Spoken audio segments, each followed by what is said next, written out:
Assalamualaikum warahmatullahi wabarakatuh. Kembali lagi di channel Putra Jogja. Ya, sobat sekalian yang budiman, pada kesempatan ini saya ingin menyampaikan kisah Islami inspiratif. Kali ini dengan judul atau tema kekuatan doa dan amalan yang baik.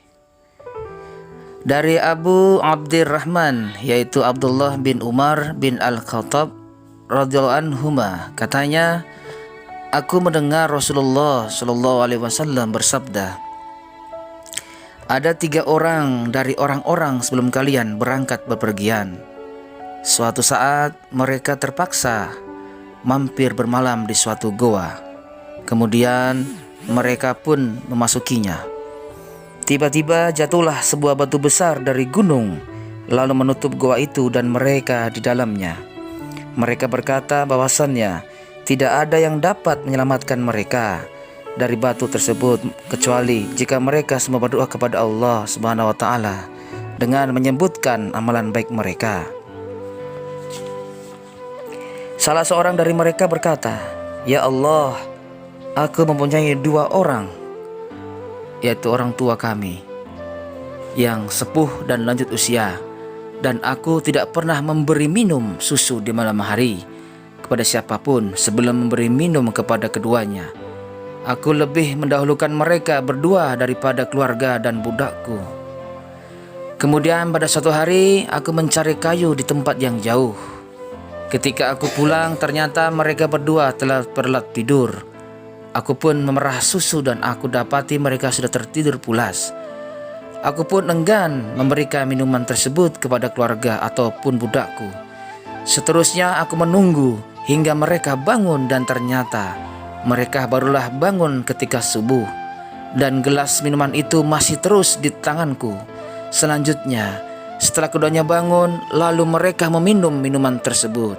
Ya Allah, jikalau aku mengerjakan sedemikian itu dengan niat benar-benar mengharapkan ridho-Mu, maka lepaskanlah kesukaran yang sedang kami hadapi ini." Maka batu besar itu tiba-tiba terbuka sedikit, namun mereka masih belum dapat keluar dari goa tersebut. Nabi Muhammad SAW bersabda, lantas orang yang lain pun berdoa, "Ya Allah, dahulu ada putri pamanku yang aku sangat menyukainya. Aku pun sangat menginginkannya, namun ia menolak cintaku.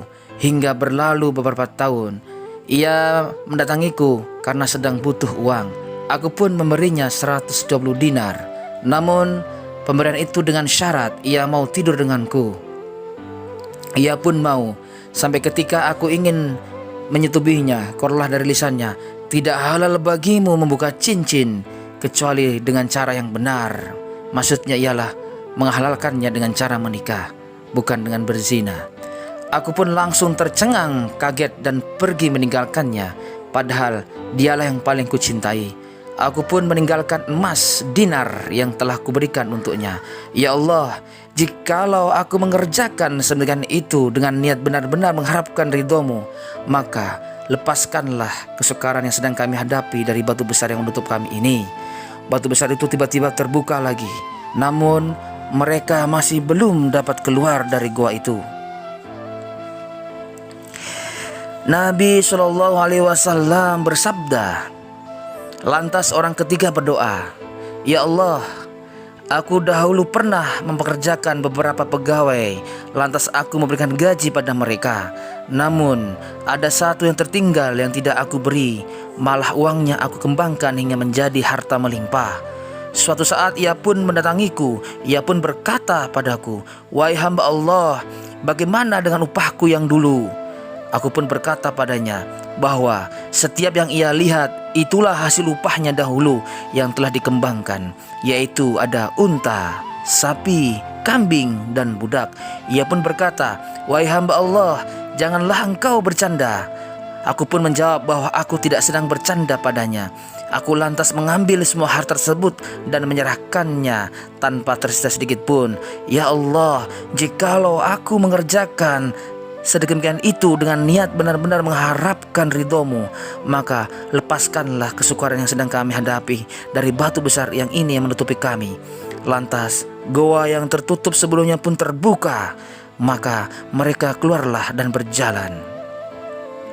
Sobat sekalian yang budiman, dari kisah yang pendek ini bisa kita ambil kesimpulan bahwasannya ketika seorang hamba mendapatkan kesulitan, mendapatkan ujian dari Allah SWT, dan ia pun akan teringat bahwasannya doa adalah senjata seorang mukmin, senjata orang mukmin yang ampuh, dan tentunya diiringi dengan amal yang baik, amalan yang disebutkan ketika sedang berdoa, dan itu pun dibenarkan oleh Allah SWT. Mudah-mudahan di bulan suci Ramadan ini apa yang kita kerjakan mendapatkan ridho dari Allah SWT. Sekian, Assalamualaikum warahmatullahi wabarakatuh.